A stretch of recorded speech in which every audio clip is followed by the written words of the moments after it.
Hello students, मैं हूं doctor Manoj Pahuja, आपका medical entry test instructor. Students, आपने एमडी-कैट से डरना नहीं है, क्योंकि जब आप डरते हैं तो आप अपने फुल पोटेंशियल पे परफॉर्म नहीं कर पाते। जब आप डरते हैं तो आपका जो टैलेंट है वो ज़ाया हो रहा होता है। जब आप डरते हैं तो आप आसान सवाल भी गलत कर रहे होते हैं। जब आप डरते हैं तो आपका फोकस एमडी-कैट के उन सवालात से हट के रिज़ल्ट पे आ जाता है कि मेरा रिज़ल्ट क्या होगा, क्या मैंने पास होना है, क्या मैंने फ़ेल होना है, क्या मैं सीट ले पाऊँगा, क्या मैं नहीं ले पाऊँगा।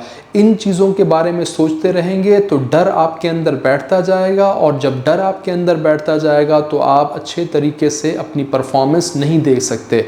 आपका जो ये करंट वक्त है बहुत ही कीमती है। अगर आप उस एमडी-कैट के फाइनल टेस्ट के डर के अंदर बैठे हुए हैं तो आप अपने इन दिनों को ज़ाया करते जा रहे होंगे। आपका जो कीमती वक्त पढ़ाई में लगना चाहिए वो सिर्फ़ और सिर्फ सोचने और ख़यालात में पड़ा होगा। आपने ऐसा हरगिज़ नहीं करना। इस वक्त को यूटिलाइज़ करें। सीट होना ना होना वो बात की बात है, लेकिन ये जो करंट वक्त है इसको मैक्सिमम यूटिलाइज़ करने के लिए डर को अपनी ज़िंदगी से बाहर कर दें। तभी आप पढ़ पाएंगे, तभी आप सीख पाएंगे। मैं हमेशा कहता हूँ कि आपका पर्पज़ होना चाहिए सीखना। पहले हमने सीखना है, उसके बाद हम अप्लाई करेंगे।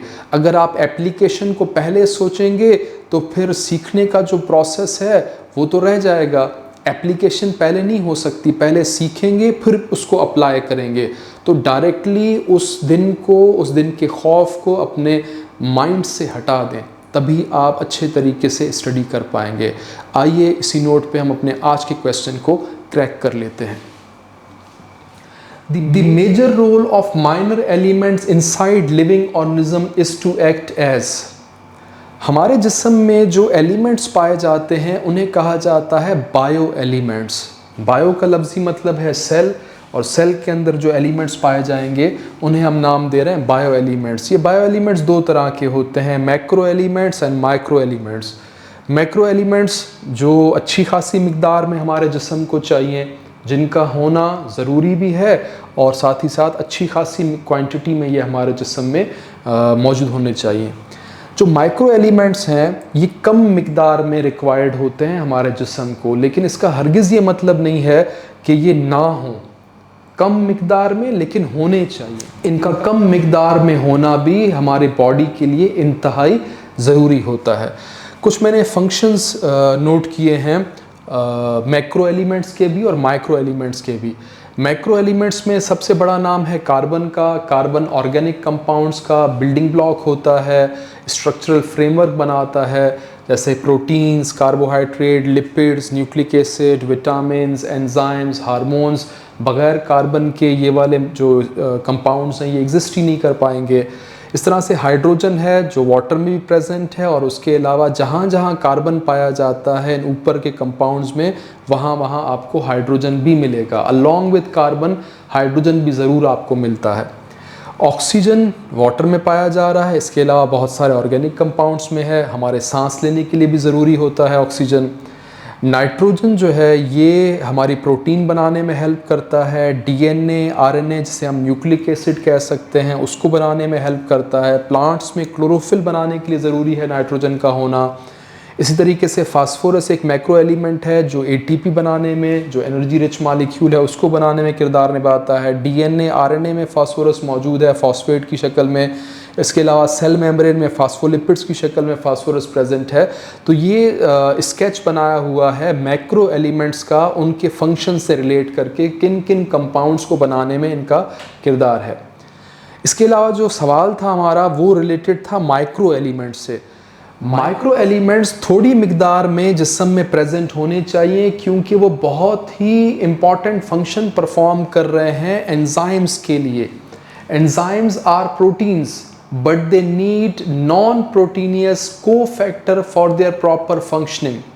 हर एंजाइम को एक नॉन प्रोटीनियस पार्ट की ज़रूरत होती है अपने फंक्शन को परफॉर्म करने के लिए। बगैर उस नॉन प्रोटीनियस पार्ट के एंजाइम अपना काम नहीं कर पाएगा, और अगर एंजाइम काम नहीं करेंगे तो हमारे जिस्म के मेटाबॉलिक रिएक्शंस रुक जाएंगे और हमारी इससे डेथ हो सकती है। तो इसीलिए अगर आप क्वेश्चन में गौर से देखें, major role of minor elements, हालांकि एलिमेंट्स तो माइनर है लेकिन रोल इनका मेजर है। अगर इनकी कमी हो गई तो फिर एंजाइम्स प्रॉपरली काम नहीं कर पाएंगे, जिससे डेथ भी हो सकती है। इन हेल्पर्स ऑफ एंजाइम्स को हम कहते हैं एक्टिवेटर्स या कोफैक्टर्स। इनका क्या क्या फीचर्स हैं? ये माइक्रो एलिमेंट्स नॉन प्रोटीनियस हैं, इनऑर्गेनिक है, हेल्पर्स ऑफ एंजाइम है। 3 प्रॉपर्टीज याद कर लें, non proteinaceous, inorganic and helpers of enzymes. कोई भी ऐसी चीज़ जो नॉन प्रोटीनियस होगी, इनऑर्गेनिक होगी और हेल्पर ऑफ एंजाइम होगी, उसे आप नाम दे सकते हैं एक्टिवेटर। कोफैक्टर थोड़ी सी ब्रॉडर टर्म है, वो कहीं और मौका मिला तो मैं आपको बता दूंगा। कोफैक्टर भी कह सकते हैं, और अगर थोड़ा सा स्पेसिफिक हो कि अच्छा आंसर देना हो तो एक्टिवेटर। दोनों सही ऑप्शंस हैं, कोफैक्टर या एक्टिवेटर। अब कुछ एग्जांपल्स मैंने लिखी हुई हैं, जैसे मैग्नीशियम आयन है, वो एक कोफैक्टर या एक्टिवेटर है। कौन से एंजाइम के लिए? डीएनए पॉलीमरेज एंजाइम और आरएनए पॉलीमरेज एंजाइम। इन एंजाइम्स ने अगर काम करना है तो मैग्नीशियम आयंस का होना बहुत ज़रूरी है। जिंक, ये भी माइक्रो एलिमेंट है और इसने बहुत इंपॉर्टेंट एंजाइम है कार्बोनिक एनहाइड्रेज, जो कि आरबीसी की मेम्ब्रेन में प्रेजेंट होता है, उसके काम करने के लिए ज़रूरी है। कॉपर आयंस मस्ट हैं साइटोक्रोम सी ऑक्साइडेज के वर्किंग के लिए, यानी कि कॉपर आयंस एक्टिवेटर के तौर पे काम कर रहे हैं साइटोक्रोम सी ऑक्साइडेज के लिए। इस तरह से क्लोराइड आयन ज़रूरी होता है। स्लाइवरी अमाइलेज, वो एंजाइम जो हमारे ओरल कैविटी में स्टार्च को डाइजेस्ट करने के लिए पैदा हो रहा होता है, उसके काम करने के लिए क्लोराइड आयंस को एक्ट करना है एज एक्टिवेटर। तो एक बहुत ही ज़रूरी है, सादा सा काम लेकिन बहुत ज़रूरी काम है। वो काम क्या है? जितने भी माइक्रो एलिमेंट्स हैं उन्होंने ज़्यादातर एंजाइम्स की मदद करनी है उनके फंक्शन को एग्जीक्यूट करवाने में। बग़ैर इनके एंजाइम अपना फंक्शन परफॉर्म नहीं कर सकते। तो हमें अपने क्वेश्चन का आंसर मिल चुका है, चेक कीजिएगा। ऑप्शन ए है कोफैक्टर ऑफ एंजाइम, बिल्कुल सही। कोफैक्टर भी कहा जा सकता है, और अगर कोफैक्टर का ऑप्शन ना मिले तो एक्टिवेटर कहा जा सकता है।